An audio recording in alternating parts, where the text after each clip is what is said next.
వెళ్ళలేదు. మళ్ళీ ఒక 10 రోజులు 20 రోజులు పోయాక మళ్ళీ చెప్పింది.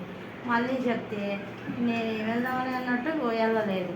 మళ్ళీ పాపం గురు పౌర్ణమి ఒకరోజు, ఆ రోజు ఈరోజు గురు పౌర్ణమి అండి, చాలా మంచిది, రెండండి అని చెప్పింది.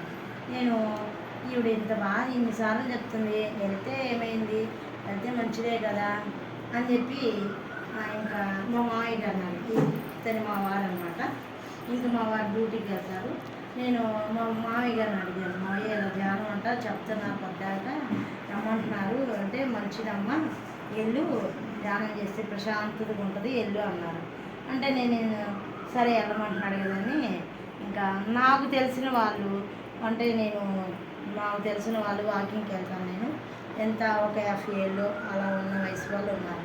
వాళ్ళు అన్నాను, ఆంటీ ఇలా ధ్యానం నేర్పుతారంట 3 నుంచి 4 వరకు 1 గంట అంట, వెళ్దామా అని చెప్పని అన్నాను. అంటే సరే వెళ్దాం లక్ష్మి అని చెప్పి ఇంకా 4 వచ్చారు నాకు.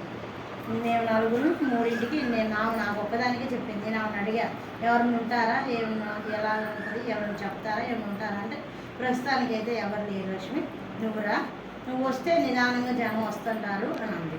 సరేనని చెప్పి నేను అనుకున్నాను, ఎవరు లేకుండా ఏం వెళ్తాము, ఆ ఒక్కదానికి ఏం చెప్పింది, నాకేం చెప్పింది పాప ఆ ఒకటే అనుకొని నేను వీళ్ళ 4కి చెప్పాను. ఆమె నన్ను 4 నువ్వు తీసుకురా అని చెప్పలేదు, కానీ నేను